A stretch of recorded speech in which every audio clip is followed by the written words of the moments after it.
van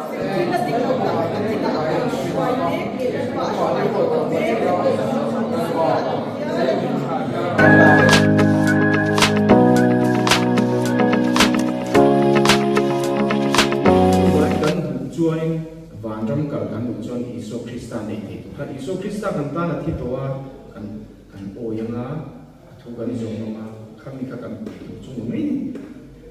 July chu apoi mo ko mai ka sia har sap to enga mo to tura ka han ngai hi apoi me lai ne akala go ne ta la apa ne chon tie free ka te chu ti ne pal te nia e hi chu ka chi na te an oma za te ti nam te ko a chu so la go bo na ne le ka all vak ki no lo de ni mania pa so ka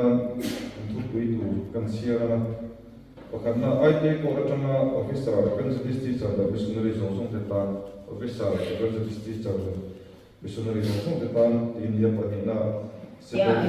we know ngai zong te we know wanga dam do in mun chang chong te bidang ta kan oma sung te tan chuan tin te latin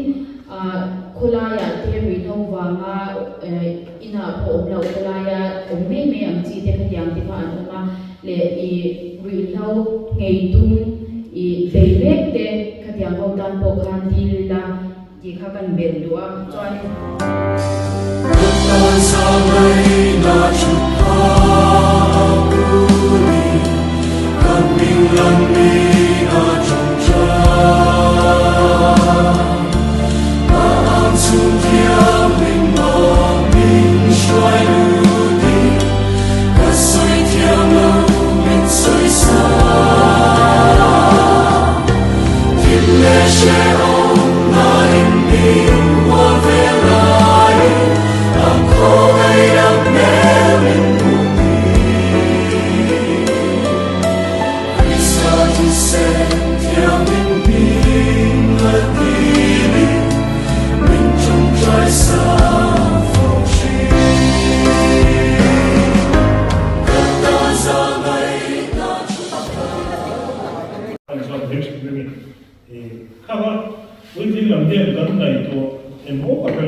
tiếng Pui Charles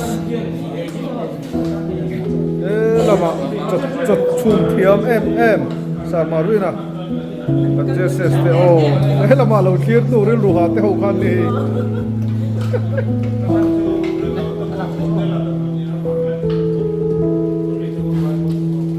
bis la bu mane ril ruha do ta kha lama kan sar te mi ro thap tak ten ni o hey refreshment ani tana wai pe sama tang sara tu em kan refreshment te tui mo kan en chiang nge he ar sa te cho te la mai pu so wa sar chuang ate so ya ani chu bia vak chi lo la hian tangwal biang nunga ei chu zo vak ngai lo cho te khu tam lu tu khu ta hian sarma pu ate chu kan pura ni wo CRS te treasure te hey nge an ni o ni hi mawni ni lo ho hey kan foi tu thiam tak mai kha ni sar jona po hela hi a fai khop mai sarang an lok tak em zen chu ave lange an lok tak dro a tu em he lama he kan Jesus te hey van doe na saveng om zia sarte miste elai kan mis pompa katingin hey elai sama ville sama mit ten om pokani biak lei thailo o hey sa biak te polo la ti me kamal tanani elama hianin ku daniel te lama kan lu tanga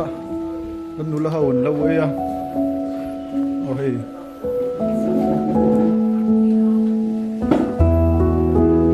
lei thi tolo betolo me sa biak te polati hai o en le lo kang in lama in in lama ai tura mu chi lo nge mo ni he tu ai el me ka ni sa biak te a sa jona le sa jawa ngoi te u he la hian kan wai piares ko lo la ti tlak me he anin ela na kina a result kan lo pong do ni tu nge champion ti kha oh ole